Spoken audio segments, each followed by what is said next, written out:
Are you having a hard time figuring out what to get Dad for Father's Day?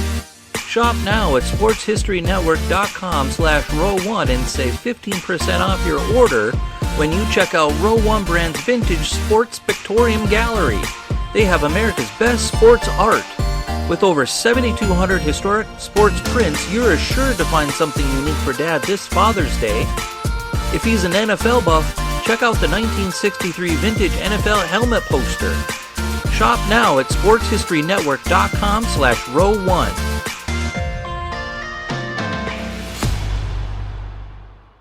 Throughout their long history, the New York Rangers have been fortunate to employ some of hockey's greatest goalies, including recent stars such as the King, Henrik Lundqvist, and Mike Richter. But there were two whom most hockey fans don't remember at all, Dave Kerr and Chuck Rayner. And a third who is one of the game's all-time greats, but is probably best remembered for his stellar play between the pipes for the Montreal Canadiens, Gump Worsley. And next, on Sports Forgotten Heroes, we're going to take a look back at the careers of all three while they toiled for the New York Rangers, Dave Kerr, Chuck Rayner, and Gump Worsley. This is Sports Forgotten Heroes, a tribute to the stars who shaped the games we love to watch and the games we love to play. Stars who provided us with many thrills, but when their time was up, they faded away. We'll take a look back at their spectacular careers, their moments of fame, even if it was just for one season or just one game. And now, here's your host, Warren Rogan. Hello and Happy New Year to everyone. Welcome to Sports Forgotten Heroes. So glad you can be here. Today, we're going to focus on hockey and three goalies in particular, Dave Kerr, Chuck Rayner, and Gump Worsley, each of whom are a main focus in a new book written by New York Rangers historian George Grimm.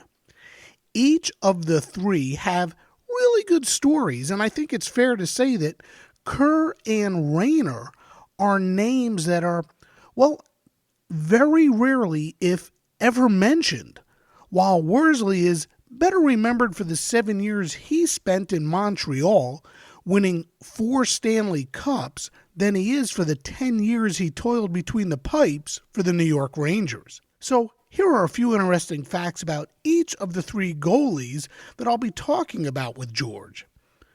Dave Kerr played 7 years for the Rangers, winning 157 games, losing 110, and tying 57. He was the Rangers goalie in 1940 when New York won the Stanley Cup. In fact, he played a total of 11 years in the league and suited up for two teams no longer in existence, the Montreal Maroons and the New York Americans. He finished his career with a 2.14 goals against average. Of course, his best years came while he was with the Rangers, and despite all of his great stats and the fact that he actually finished his career 55 games over 500, he is not in the Hall of Fame. Chuck Rayner, who spent 10 years in the NHL, 8 with the Rangers, and 2 with the Americans, 1 year as the New York Americans, 1 year as the Brooklyn Americans, he never ever had a season in which he won more games than he lost. He never won a Stanley Cup, and he finished his career with a 2.98 goals against average, and he is in the Hall of Fame. And George and I will discuss that. And then there's Gump.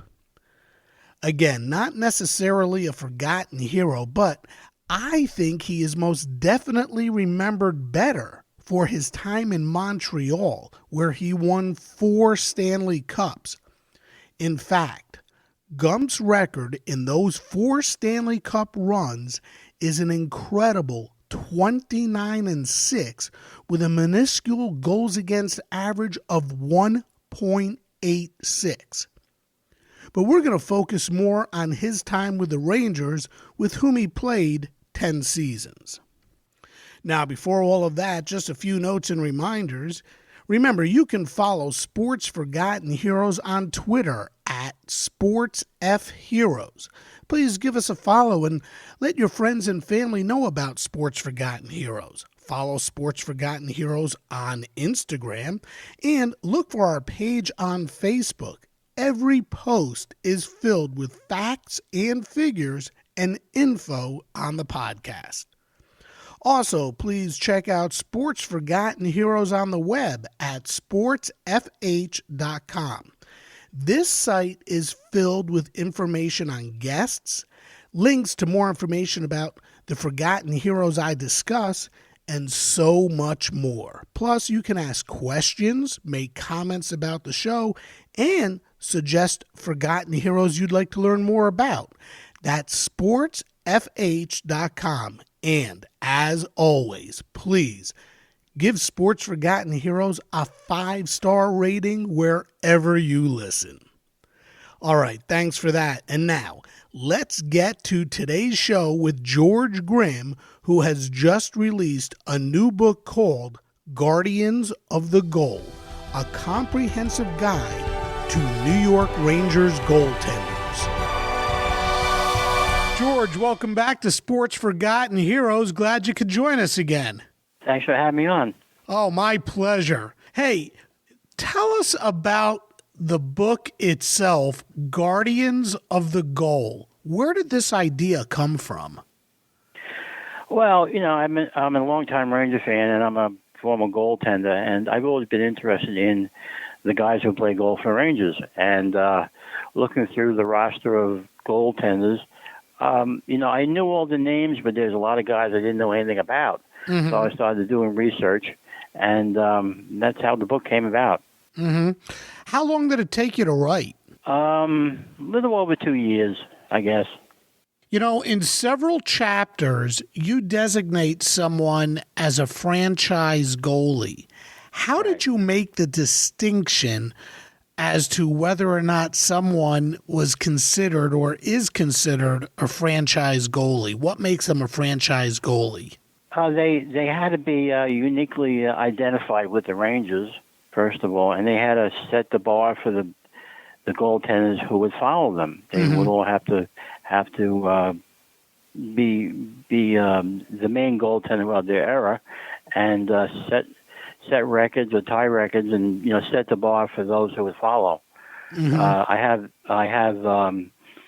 I have Davy Kerr, Chuck Rayner, Gump Worsley, Ed Jockerman, John Davidson, John Van Beesbrook, Mike Richter, and Henrik Lundqvist as the franchise goaltenders. Mm-hmm, mm-hmm. Well, today we're going to talk about 3 of those franchise goalies: Dave Kerr, Chuck Rayner, and Gump Worsley. Now, many might remember Worsley. I mean, after all, what he did for the Montreal Canadiens was pretty special. But I think few might not be able to tell you much about his career with the Rangers. And eventually we're going to talk about Gump. But The guy I want to start with is Dave Kerr. So first, tell us when Dave played and what made him so special. Well, David Kerr had an 11-year NHL career. He came to the Rangers in December of 1934, and he retired at the end of the 1940-41 season.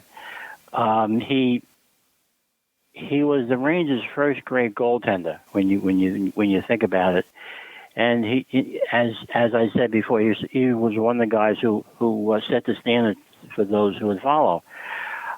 In the first 8 years of the Rangers' existence, the goaltending position was mostly unsettled. There were 7 different goalies in and out of the crease during those 8 years, including Lester Patrick himself at one point. But once Kerr came in, the goaltending position was in good hands for the next 7 seasons. What about his style? Was he as they would say today, the proverbial butterfly goalie? Was he an acrobatic goalie? Was he a stand-up goalie? What was his style?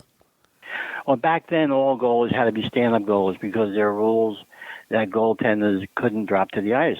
They also couldn't cover up the puck. So what Davey did, which was pretty ingenious at the time, he had his goalie pads made a little bit higher on the thigh, so that he could catch the puck and drop it into his pads, to stop play. So, but he was an innovator. Uh-huh. He came to the Rangers out of necessity. He played for the Montreal Maroons, and Yes. I guess he was a decent goalie with Montreal. Why did they trade him to the Rangers? Well, at the time they needed cash, and the Rangers needed a goaltender. The Rangers opened up the 1933-34 season, 34-35 season with Andy Aikenhead, who was that's Aitkenhead, Aikenhead, Mm-hmm. and they had won a cup with him in 1933. But the following year, he started the pressures of the goaltending job, really got to him, and he had what they called a nervous breakdown. Whether it was or not, is left to our imaginations. But so after after that happened, he actually regained his composure and played the rest of the season and the playoffs. But when they opened up the following season, Andy went 3-8. He lost he lost 8 of his first 11 games, and he let in 37 goals in that time. So Lester Patrick decided that he wanted to get another goalie, and he brought in a guy named Percy Jackson from the Boston Bruins. He traded a defenseman named Jean Pusey to the Bruins. And Percy came in. He played one game with the Rangers, let in 8 goals, and he was promptly shipped back to the Bruins. So then Patrick went to the Maroons, and they brought in Kerr with the fee of $10,000, which was the going price of goaltenders back in that time. And from that time on, he played his first game in December of 1934, and for the next 7 years, he only missed 1 game. Yeah, So that's he was incredible. The durability. Durable performer. Yeah. Yeah, and when you consider they didn't wear a mask back then, and like you said, they weren't allowed to go down to the ice. The fact that he only missed 1 game is it's mind-boggling. Yeah. When goaltenders were very tough. It was a hard position back then because even if they got hurt, they had to go back in. They had to go get sewn up, get their broken noses reset, and go back in. Whether the pain was still there or not, that was what they had to do. Unless they were really incapacitated, they had to go back in. Did the teams carry 2 or 3 goalies at that time, or was it basically you had 1 goaltender and he would get a certain amount of time to get fixed up if something happened? They got 10 minutes. Later on, when we talk about Chuck Rayner, he'll tell us that the average time was 10 minutes. They used to be able to get sewn up or whatever, and if they didn't come back out, the team had to put somebody in that, or they had to forfeit the game. Oh man! Wow. Yep. When Dave played, the NHL had a 48-game schedule, and he spent 7 full seasons with the Rangers. And in those years, only once did he finish a season with a sub-500 record. Just how good was he? He was very good. But, the Rangers of that era were a very good team anyway, because they did win the Stanley Cup in 1940, as any Ranger and Islander fan will attest to. And but he had a very good team in front of him. He had some of the better names in hockey history in front of him. A couple Hall of Famers. David Kerr is not in the Hall of Fame. Yeah, I was going to get to that in just a couple of moments, because I have some big questions about the fact that Kerr isn't in and Rayner is, but let's hold off on that for a little bit. Okay. Of course, like you said, his best year was 39-40 when that culminated in the Rangers winning the Stanley Cup. In that regular season, he was 27-11 and 10. That's 27 wins, 11 losses, and 10 ties. And he had a 1.54 goals against average. He was an all-star. He won the Vezina Trophy as the league's best goalie. In the playoffs, he was 8-4 with a 1.56 goals against average. Talk about that year and just how good he was during that 1939-1940 season. What made him so special? Well, there was a 19 game on beaten streak that he posted also, 14-0-5. But much like Mike Richter in 1994, that was his career year, and that's what brought the Rangers to the finals and to the Stanley Cup. His best moments as a Ranger were probably during those 1940 playoffs when in the semifinals against Boston, the Rangers had won the first game of the series, but they lost the next two, and they were, they had to win. They were in trouble. So Kerr shut out the Bruins 1-0 in the next two games, and he held them to a single goal in the 4-1 victory that put the Rangers into the finals. Mm-hmm. And then when he got to the finals, he played very well against the Maple Leafs.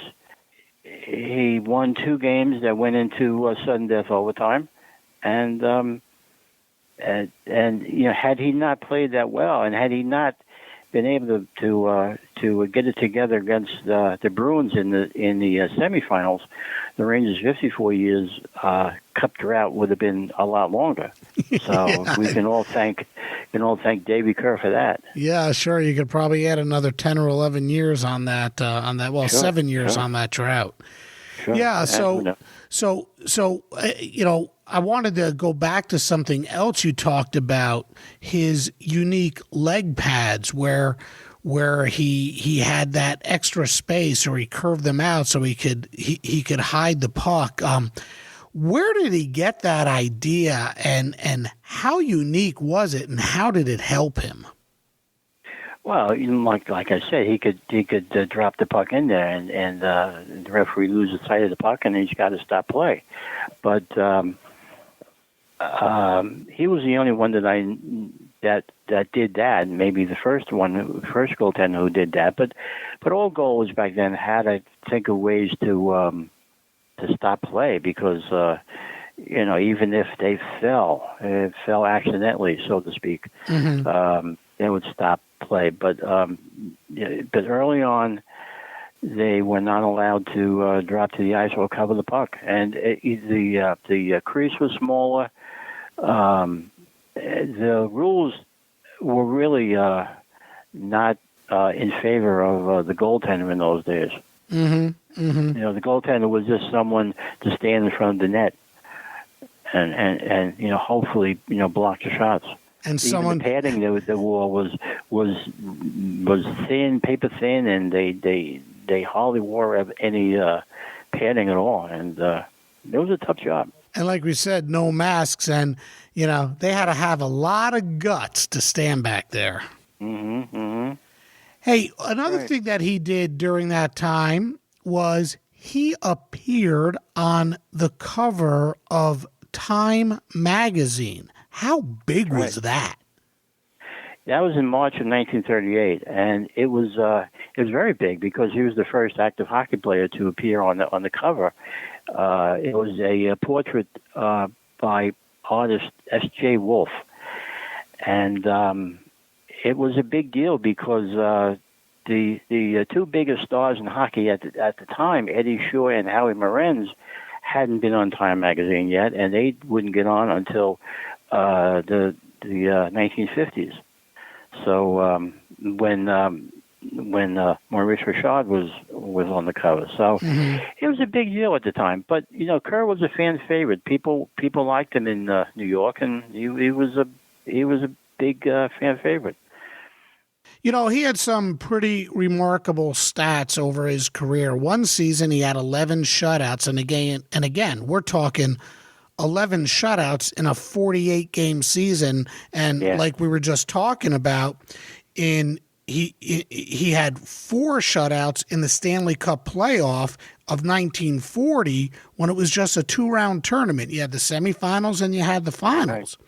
Right. Those are some pretty hefty numbers. And overall, his record was 157 wins, 110 losses with 57 ties over a 7-year career with the Rangers to go along with a 2.04 goals against average. Again, pretty hefty. Now, the next guy we're going to talk about, and who we just referred to a short time ago, is Chuck Rayner. And he is in the Hall of Fame. Now, Kerr, whose overall record in his 11 seasons was 204 wins, 149 losses, and 76 ties, with a 2.14 goals against average. He's not in the Hall of Fame. How is Dave Kerr not in the Hall of Fame? And when we discuss Rayner, I think it's really going to leave people scratching their heads. How is Dave Kerr, or why is Dave Kerr not in the Hall of Fame? That's a good question. People have been asking that for a long while. Maybe he didn't get the push from the Rangers, or whatever has to be done. When he left the Rangers, he really didn't leave on good terms. He left because he was still young. He was only 31 years old, I think. But he found year-round employment as in the hotel business in Toronto. And he also got tired of having to haggle with Lester Patrick over his contract every year. So that might have something to do with it. So maybe you got to get a little push from the team you played for, and maybe he just didn't get that. Interesting. Hey, a little aside here. One of the teams that Dave Kerr played for was the New York Americans. Now, the metropolitan area of New York has 3 teams right now today: the Rangers, the Islanders, and the New Jersey Devils. For a few years back in the 20s and 30s, there was another team in New York as well, the New York Americans. Can you tell us anything about the Americans and what happened to it? Yes. World War II happened to the Americans. They were always the stepchild of Madison Square Garden, and they in their last year they changed their name to the Brooklyn Americans. They still played at the Garden, but they changed their name to the Brooklyn Americans. Chuck Rayner actually played for them, and they folded when the players came back from World War II. And an interesting thing about it was their coach and the general manager was a guy named Red Dutton, who actually had the agreement that when he wanted to come back, the league will let him in again. And when he wanted to come back, Madison Square Garden, who owned the Rangers and who he would have to rent the ice from, said no, they didn't want him back. So he didn't have a place to play, so they never came back into business. And Red put a curse on the Rangers, and he said that the Rangers would not win the Stanley Cup again until he passed away. He died in 1985, and the Rangers didn't win until 1994. So the But curse they didn't might win have had during something to do with it. they didn't win again during his lifespan. No. Hey, Kerr also played for the other Montreal team, the Maroons, who we talked about earlier. What happened to the Montreal Maroons? They just, they just folded. The NHL back then, they had 10 teams, and little by little teams would fold and move, and they finally got down to 7 teams in the 40s. The original 6 plus the Americans, and then when the Americans folded, they got down to the original 6, which lasted until the first expansion. Right.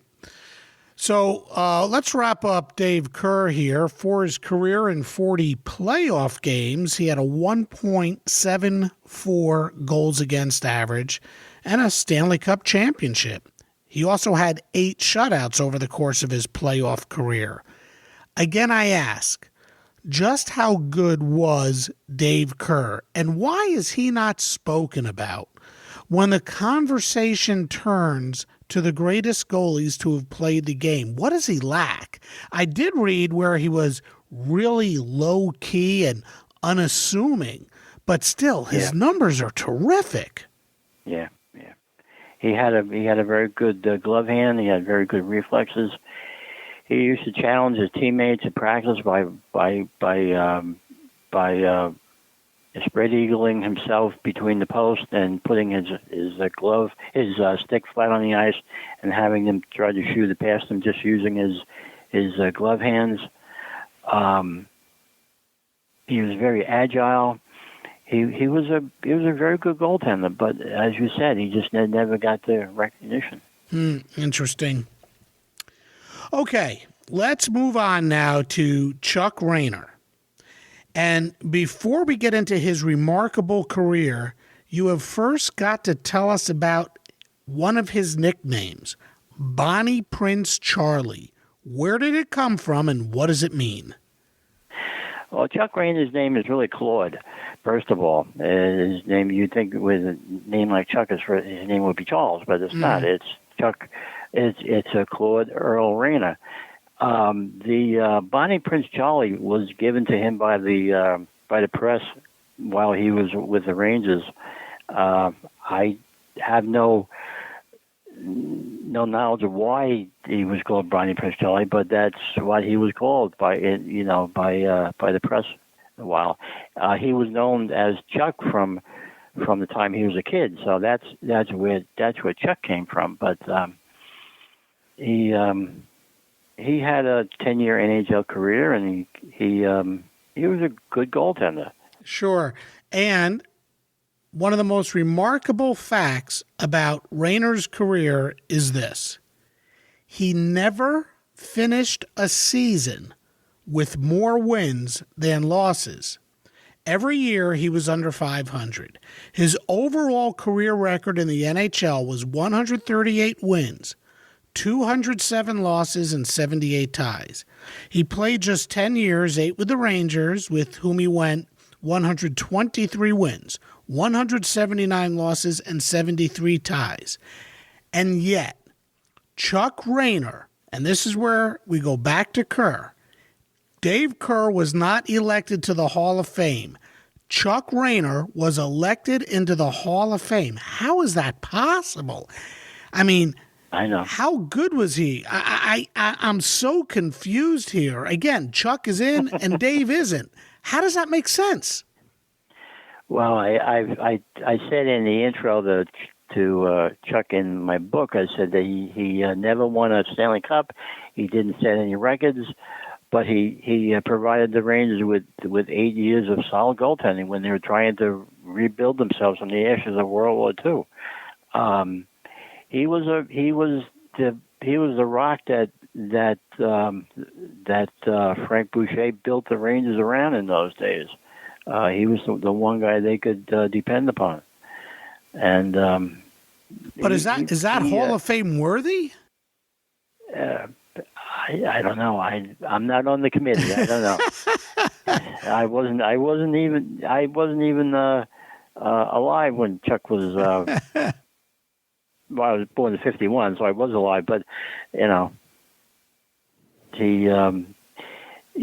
people loved him. He had a look at Eddie Jockman. Eddie Jockman never won the Stanley Cup either. Mm-hmm. But he will often say, he will admit that the love of the fans in New York is what put him in the Hall of Fame. Because he says, I don't have the records, I didn't have a Stanley Cup, but the fans love me so much that's what got me into the Hall of Fame. And apparently Chuck had that kind of following in New York too.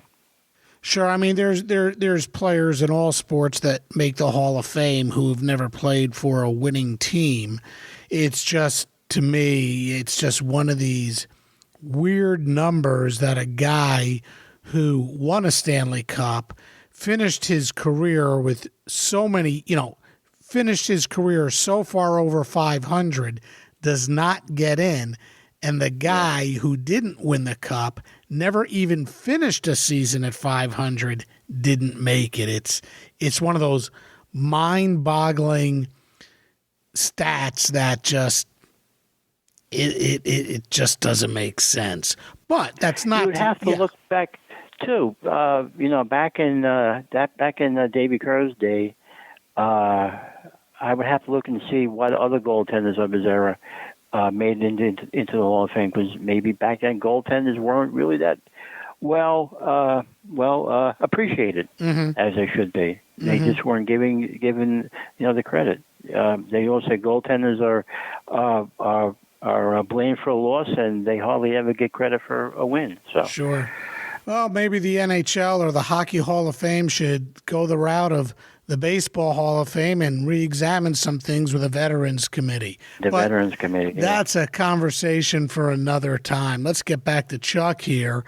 And in reading your book, one of the more remarkable notes about Rayner was that he always tried to score a goal. And we know that very few goalies have actually scored an actual goal. They sometimes might have been the last player to touch the puck and somebody else will score, an own goal. But he always tried to score a goal, and he actually did it when he was playing with the Royal Canadian Navy. Can you tell us anything about that? Yeah, he was in the Navy, and they were playing a game. And, the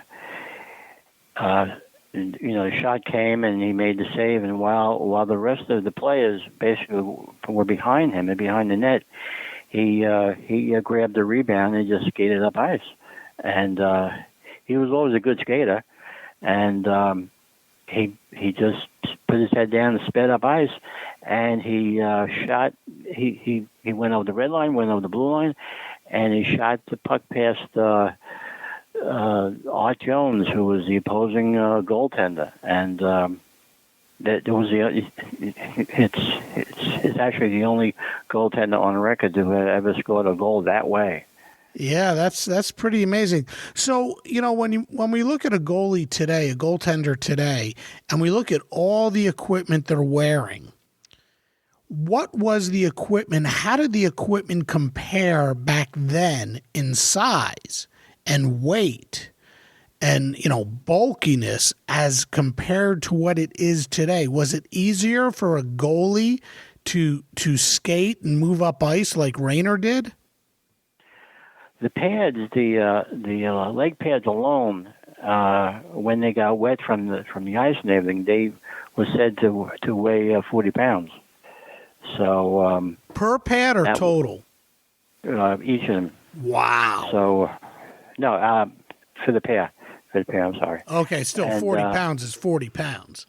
If you go into a sporting goods store today and pick up a pair of goalie pads, either gloves or the leg pads, they're light as a feather. Mm-hmm. There's very light. And if you had picked up a pair 10, 15 years ago, they were made of horsehair and leather, and they were heavy as anything. Mm-hmm. And you see pictures of goaltenders on Facebook. There's a picture of Terry Sawchuk I always refer to, that he's got a blocker on his right hand that looks like it weighs a ton. It's just this big, bulky thing that I imagine gets wet and gets heavier than it is, and just a huge, big, heavy thing. Well, pretty remarkable that a goalie was actually able to get the puck and skate up ice and score a goal. I wish I could have seen it. Had to have been a sight. Yeah. Well, when he came back to the NHL, he was on the Rangers because he was on the Americans and they had folded, so he became a free agent and he came to the Rangers.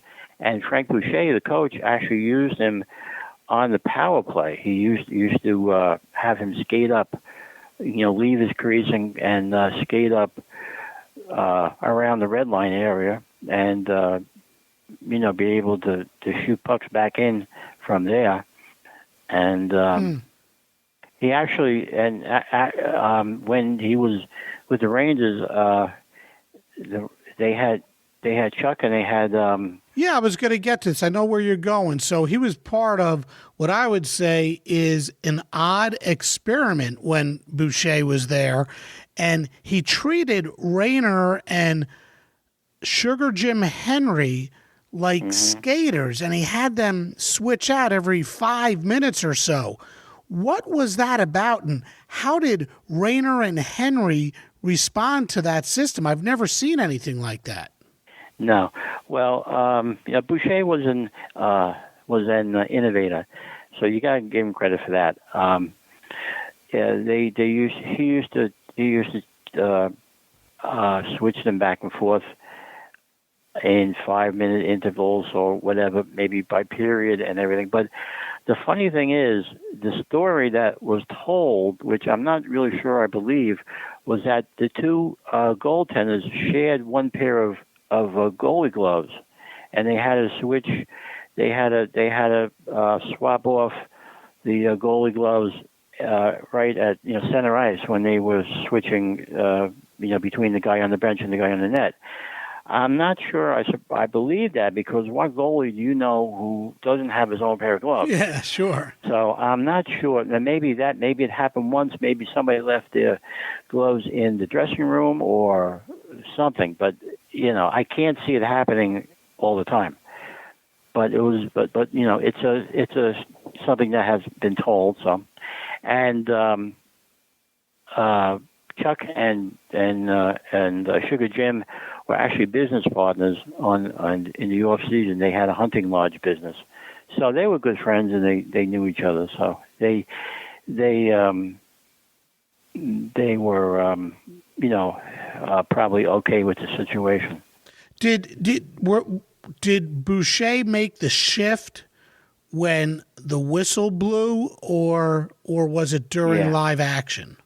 Yeah, well, you'd have to do when the whistle blew, right, because you'd have to get the goalies to get over the boards, and with those big pads on, it might not have been so easy for them to get over the boards, So and that ended. That experiment ended when the Rangers needed help down in their minor league team for goaltending, and they also needed offense up in the NHL level, and they couldn't afford to have an extra goalie when they needed someone who could score goals. Mm-hmm. So, but that's when that ended. Actually, after it ended, after the experiment ended, Rayner had a broken ankle, and he was out for the rest of the season. No, actually broken cheekbone, and he was out for the rest of the season. And Henry played the rest of the year. But when they got into the playoffs, Chuck was all right by then, and he came back, and he played in the playoffs that year. Now Chuck's best season came in 1949-1950, and that's when he was 28 wins, 30 losses, and 11 ties, and he had a .262 goals against average. He won the Hart Trophy as the NHL's MVP. So tell us about that season and just how good he was. And all of that, of course, That's going to lead us into the incredible run he and the Rangers had in the playoffs. So first, just how good was Chuck during that regular season? Well, he had a 2.62 goals against average, and he played very well. He had the Rangers playing in front of him too. Don't forget, even though they were a good team, they were still the Rangers, and the Rangers always had a way of grabbing defeat out of the jaws of victory. Sort of like they have in recent times. Yeah, so you got to give him credit, and he stood in there, and he the press called the team the New York Rayners in honor of his play in the net. They beat Montreal in the first round 4-1, but they lost to the Red Wings 3-4 in the finals. Now, all those games are on the road. I want to get to that, but before we go there, I do have a question about the playoffs, particularly the way they were set up. I don't know if you can answer this. Normally, you would have the first place team play the fourth place team, and the second place team play the third place team. Right. But the NHL arranged it that the second place team played the fourth and the first place team played the third. Do you know why that was? The NHL did things very differently. Even back when there was 7 teams in the league, six teams made the playoffs, and the first and the second place team played a 7-game series. The third and fourth place team played 2 out of 3 game series. The fifth and the sixth place team played 2 out of 3. Those 2 teams played each other for the right to play whoever won between the first and the second place team. So wow. It's there's no rhyme or reason to the way things were done from the outside. From the inside, they might have had their reasons, but sometimes it's hard to figure out how they did things. Just gotta go with it and put down the facts. Mm-hmm. Now, in that semifinal against Montreal, the Rangers, they thumped the Canadiens 4-1. In the 5 games, Chuck gave up just 7 goals. He shut out Montreal in Game 5, 3-0. How surprising was it that the Rangers ousted Montreal in 5 games? And again, I ask, how good was Rayner, and was he the difference? Oh yeah, he was. He was hot. He was the hot goalie, the ultimate hot goalie that they always talk about, getting a hot goalie in the playoffs. Well, he was the hot guy, and as I said too, all those games are on the road because Ringling Brothers Circus had moved into the Garden, and in those days, the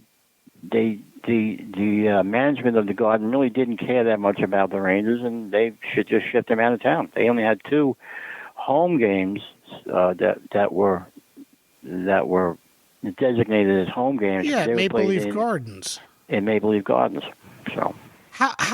So how did that affect the team? I mean, they beat Montreal 4-1, and that battle between the Rangers and the Red Wings went 7 games, and 5 of those 7 games were played in Detroit, with the other 2 in Toronto at Maple Leaf Gardens, with the Rangers acting as the home team. Big deal.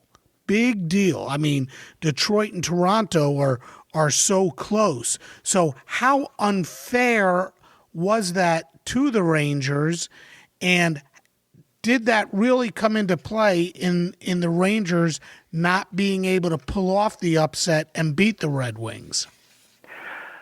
Well, they say too that since the Red Wings and the Maple Leafs had such a rivalry going, the fans in Maple Leaf Gardens cheers for Rangers. So that was basically their home crowd, but it's not really their home crowd. They're not playing in their home arena, and it hurt them. But that's the way Madison Square Garden ran things back then. It only changed in the early 60s when Emil Francis came along, and he insisted that if you want me to take this job, we got to play our home playoff games, because he was with the 1950 Rangers. He was Charlie's backup if it was ever needed. He was there to play if Rayner ever got hurt in those playoffs. So he knew how hard it was to play all those games on the road and just not come home, you know. Mm-hmm. Now, the last game of that series certainly one for the ages. It was the first time ever that a Game 7 went into overtime, and actually it went into double overtime, and at 8:31 of the second overtime period, that's when Detroit's Pete Babando scored to give the Red Wings the win and the Stanley Cup.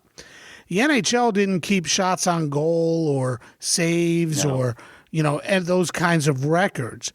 But I can only imagine how Chuck was able to keep the Rangers in the game and in the series. Was anything ever written or said about, how important or how crucial to the team Rayner was? And had he not been there, the Rangers, they might not have even made the Stanley Cup Finals? Yeah, they probably wouldn't have gotten to the finals. Chuck once said that his biggest regret was not making that save, and he said he didn't see the puck until it was past him.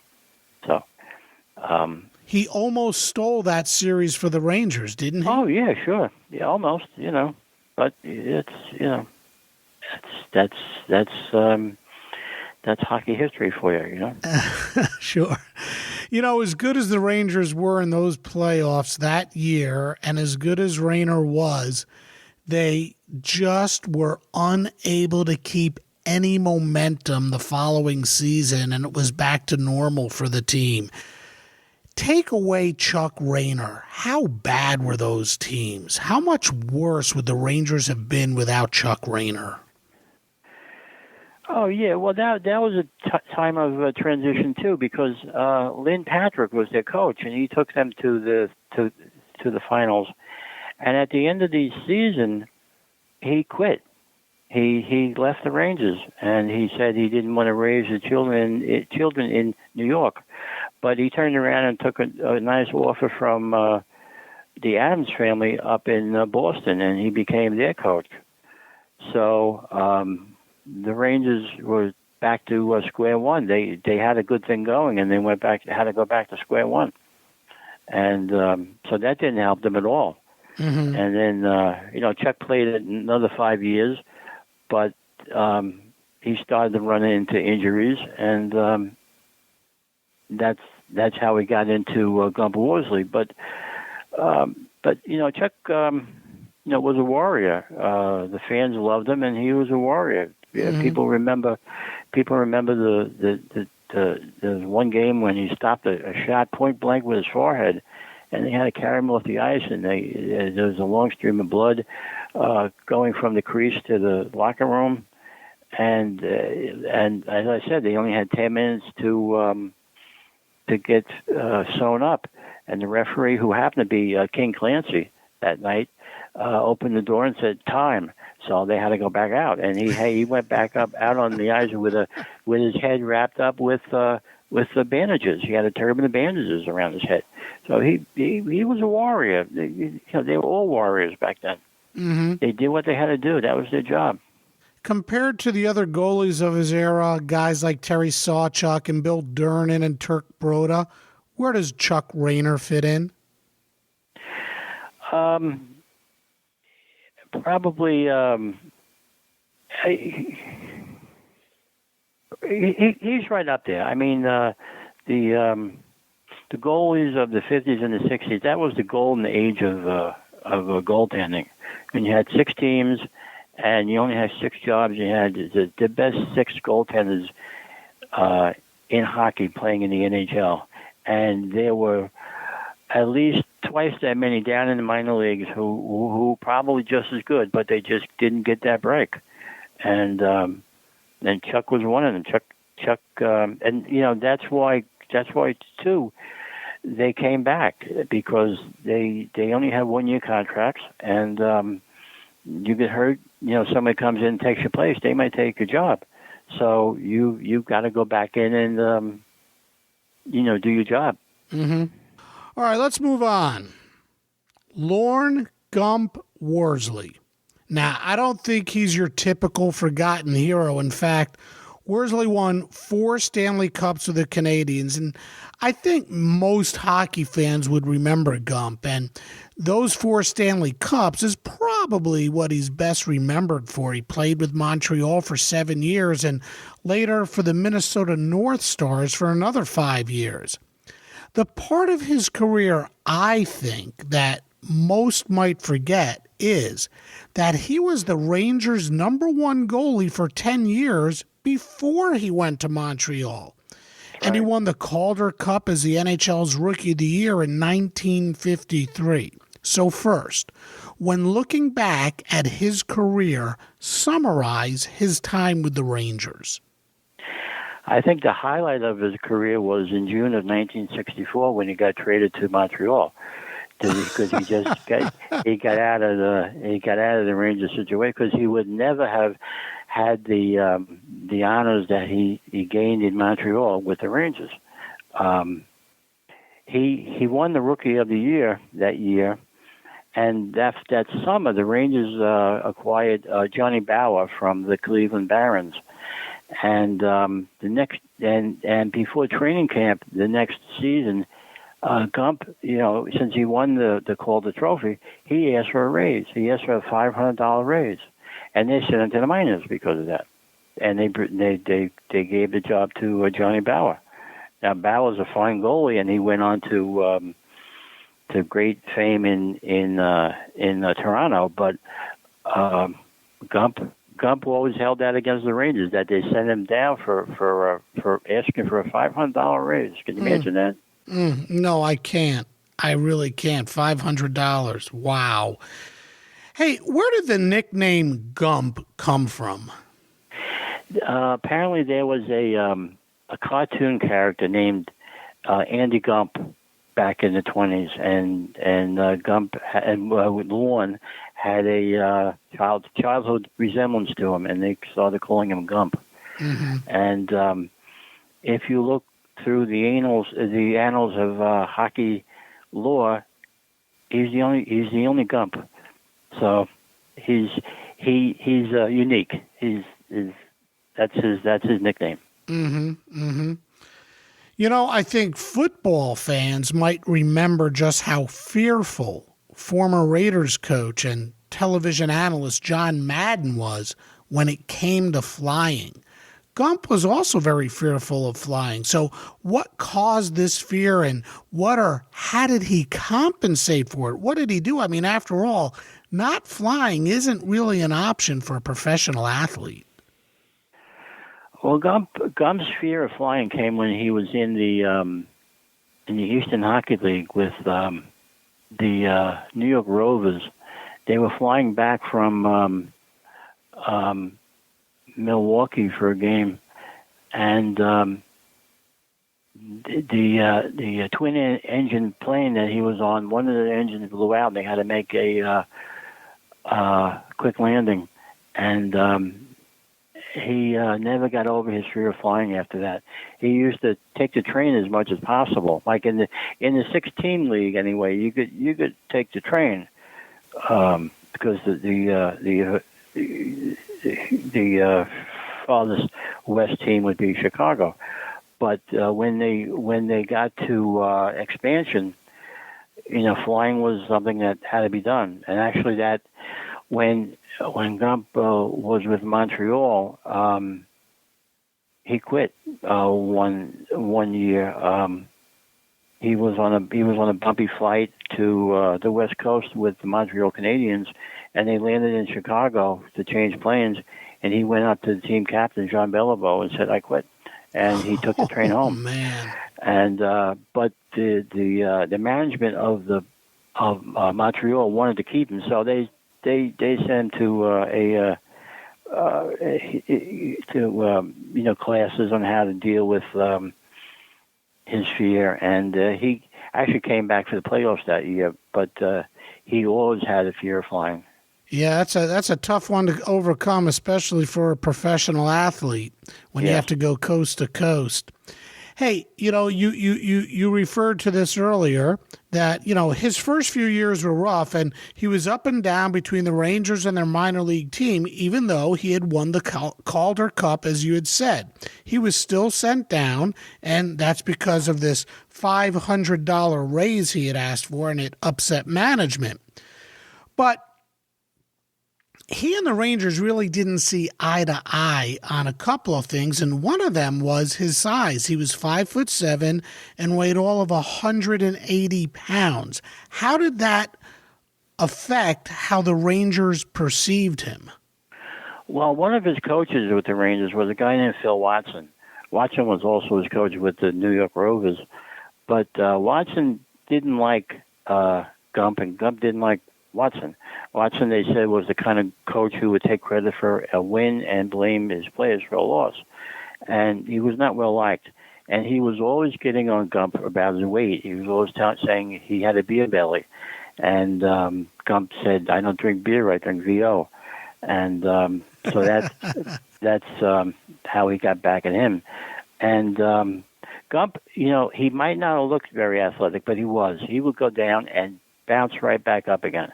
He would get back up on his feet very quickly, and he had a way of swatting the puck away. He had like a one-handed golf swing that would make contact with the puck and knock it over the glass usually, and the blade of his stick would end up over his other shoulder, kind of like Peter Townsend with his windmill thing with the Who, kind of like that. And but he was very athletic, and you would have to be to play at the NHL for 21 years. And sure. He was it was odd. He looked heavy, but he was very, very quick, very agile, very athletic. Now, of course, he played for the Rangers, and he once said that his toughest opponent was the Rangers, that they gave him more trouble than any other team. That's not a ringing endorsement of the team playing in front of him. Just how bad were their teams that Gump played on? Well, the Rangers went a good number of years without making the playoffs. It was usually once every 10 years they would make the playoffs. And they just weren't very good. And going back to Madison Square Garden and ownership, it wasn't really taken seriously. I don't think they tried very hard to put a winning team on the ice. They were just concerned about the Rangers paying their own bills, selling out and paying their own way. And since they had the at the end of the year, even if they made the playoffs, they probably wouldn't have any home games, so there would be no extra income for the team because of the circus. Because of the circus, they would have to, Plus, they would have to, bring the team up to the other town, feed them, house them for 7 games. So it was all overhead to them. So there was probably no incentive to make the Rangers any better. They would make trades. They would trade a third line guy for another third line guy once in a while and hope for the best, and it just wouldn't happen. Muzz Patrick was the GM when he traded Gump to Montreal for Jacques Plante, and that worked out for Gump, and it worked out for the Rangers in a way because as part of that trade they got Donnie Marshall and Phil Goyette, who were big parts of the early Emil Francis era. But Plante, when he came down here, he was a bust because he didn't have the Montreal Canadiens in front of him. He had the Rangers in front of him. So you could look at it that way too. Gump went up to Montreal, and he had the Canadiens in front of him. He saw less shots, he saw less rebounds, and he won cups and Vezina trophies and things that he would not have done if he was still with the Rangers. Mm-hmm. I guess part of the reason the Rangers weren't that good also was due to the fact that they couldn't keep a coach. And in Gump's 10 years with the Rangers, he played for 7 coaches. Now, the other thing is the coaches probably didn't want to work for the Rangers because of things that you had just discussed, like the circus coming to town at the end of the year and the Rangers not being able to have a home game in the playoffs during the end of the year. So yeah. I guess one went with the other. But one thing was for sure, Gump Worsley was really durable. I mean, heck, he even played every second of every game in the 1955-56 season. And here, people had this opinion of him that, especially Phil Watson, that this guy wasn't in shape. He played every second of every game for an entire season. Talk about his durability. He was the last Ranger goaltender to do that, actually. Gump was a warrior as well. There's a number of times when he was hurt, he was carried off the ice. He had Bobby Hull skate over his hand and ripped tendons in his hand, and he ripped the tendons in his knee. He was knocked out many times, and when he could return, he did, and he was a very, very tough goaltender. Mm-hmm. Hard to knock out of the box, so to speak. Hard to knock out of the box. Durable, played every second of every game. But is it possible that he is the only player ever to sit out a game because of getting hit with an egg? Oh yeah. Well, see, that's the New York fans too. They love you when you're here, but when you come back with the other team's jersey on, you're a bum. After he got traded to Montreal in 1966, he came back to play a game towards the end of the season against the Rangers in the old Garden, and the old Garden was the seats were very close to the ice. The balcony was very close to the ice, and somebody threw a hard-boiled egg at him and hit him in the head. And this was during warm-ups, and Rogie Vachon had to take his place, and Gump actually showed up at practice the next day, but he was dizzy and he felt nauseous, and he ended up having a concussion, and he missed 6 weeks of play. So a hockey puck couldn't take him out, but a hard-boiled egg could. That's right. That's crazy. Now, had he seen the egg coming, he probably would have caught it. But hey, why did the Rangers ultimately trade him, and how unceremonious was it? I think there's quite a few factors there. I think Muzz Patrick wanted to make a splash, and Montreal, the Montreal coach Toe Blake had gotten tired of Jacques Plante because he was always complaining about allergies and illnesses, some real, some not real, and he couldn't rely on him after a while. And so I think Montreal was shopping him around. And, of course, they didn't want to trade him to one of their rivals because that would just make them better. But trading him to, let's say, the Bruins or the Rangers wouldn't hurt Montreal at all. And in fact, if you looked at those Rangers in those days, they didn't have any problem in goal.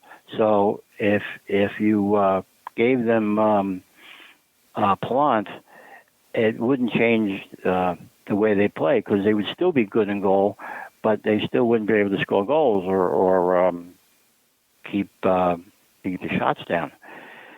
So I think that's how the trade was made. when the Montreal players were told about the trade, I don't think anyone was upset. In fact, Henri Richard said that we were surprised when no one was upset. So they weren't unhappy to see him go, because Plante was when I spoke to Emil Francis about him, he said that he used to drive the trainers crazy. He had a piece of equipment for everything. He had 75 pieces of equipment, and he just had he had pads for everything. Mm-hmm. So. Not only was he traded, but like I said, my question, it was somewhat unceremonious.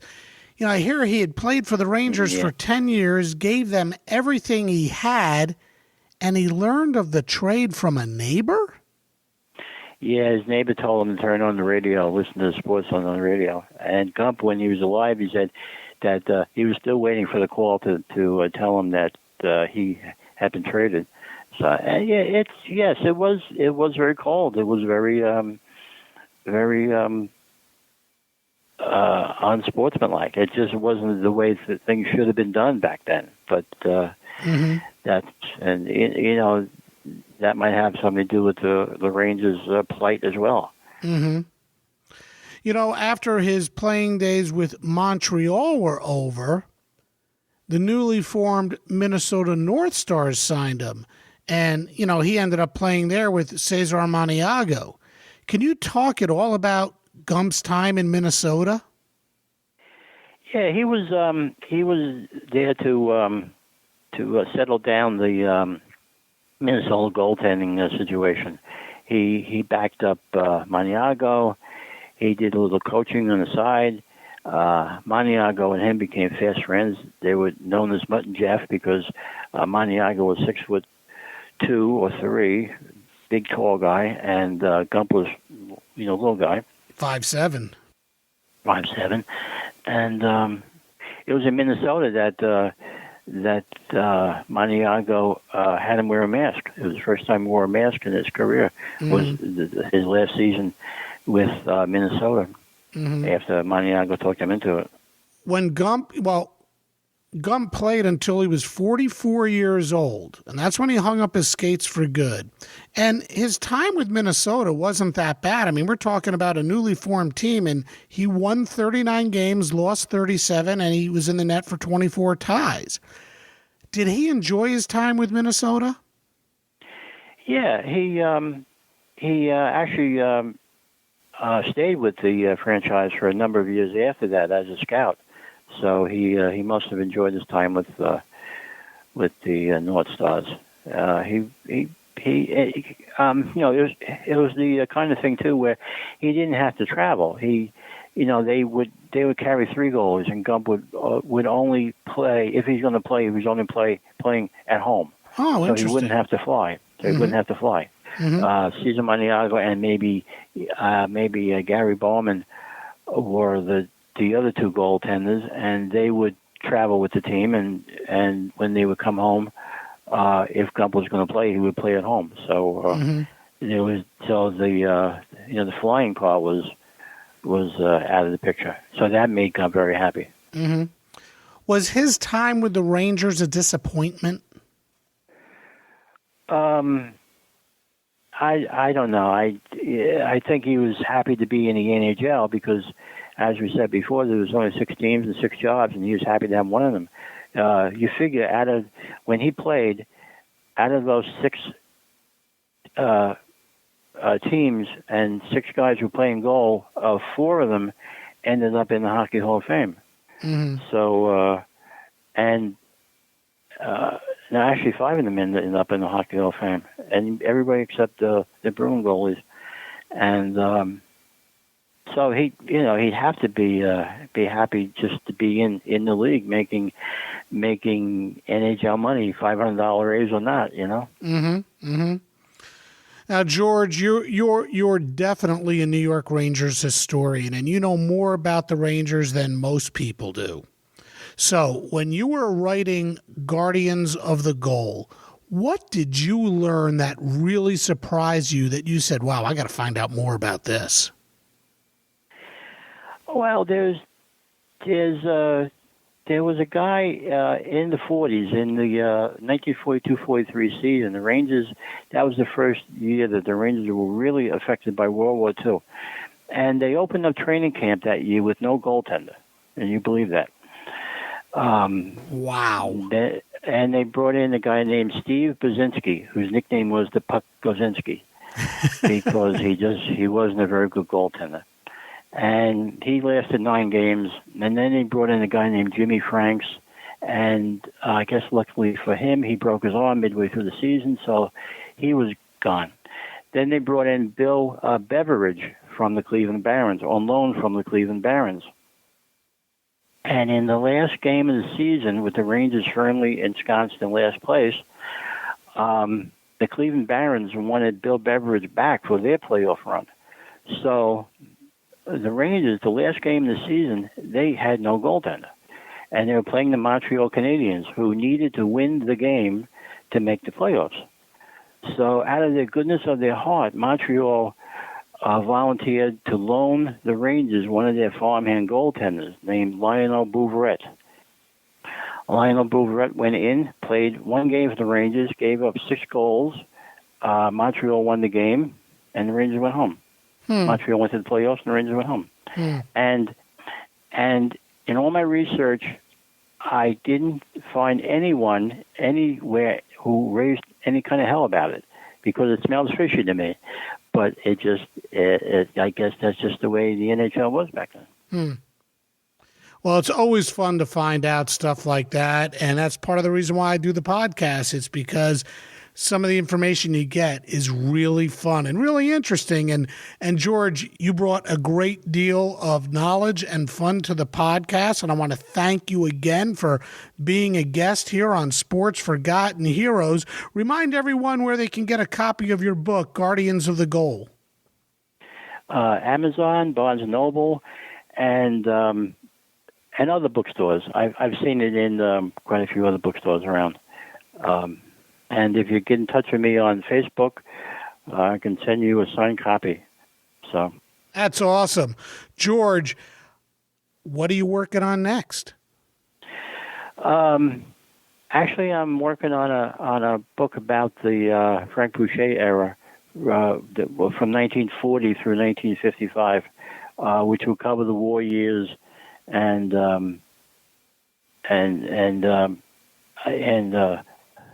also highlight some of the play.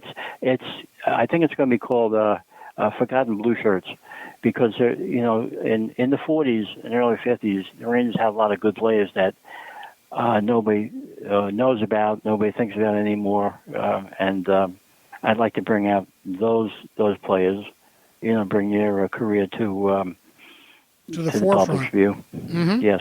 Mm-hmm. Well, George, yeah, go ahead. But that's a big project. That's a 15 season project, and I'm up to chapter 2 now, so got a long way to go. Well, George, thank you again for joining me on Sports Forgotten Heroes. And when that book is done, please let me know and we'll talk about it. Okay, thanks for having me on. You got it. When you look at the history of the New York Rangers, the one area they have always been known for is goaltending. They have had some very stellar netminders, including Lorne Chabot, Johnny Bauer, Jacques Plante, Eddie Jacquemin, John Davidson, John Van Beesbrook, Mike Richter, and now Henrik Lundqvist. All of those names are very recognizable when it comes to the history of hockey, as is Gump Worsley. But the names of Dave Kerr and Chuck Rayner are not near as recognizable, and Worsley, as I've said, is better remembered for his days in Montreal and, in some respect, his days in Minnesota, too. And if you want to learn more about any of these great goalies, check out George's new book, Guardians of the Goal, a comprehensive guide to New York Rangers goaltenders. And if you contact George through Facebook, he'll send you a signed copy. You can always contact me through sportsfh.com, and I'll send you George's info as well if you want an autographed copy. Next time on Sports Forgotten Heroes, I welcome back Tom Clark to the podcast for a wonderful talk about one of the toughest boxers in recent memory, a boxer who never reached the pinnacle of the sport, but certainly gave guys like Ali and Frazier all they could handle. Yes, Tom and I will be talking about the great Jerry Quarry. That's next time. For now, though, thanks for listening, and I'll see you next time on Sports Forgotten Heroes. We here at the Sports History Network proudly partner with 26 podcasts, all revolving around the history of sports. But did you know that many of our hosts were sports history authors way before they started their shows? It's true. We've got Joe Ziemba, host of When Football Was Football, Joe Zagurski, host of Pro Football in the 1970s, Mark Morthier, host of Yesterday Sports, Tommy Phillips, host of Lombardi Memories, and Scott Adamson, co-host of From the 55-Yard Line. All these authors have many books for you to choose from. To check them out, go to our website at sportshistorynetwork.com/sportshistorybooks. Pick up your copy today. Soundtrack provided by Kevin MacLeod of filmmusic.io.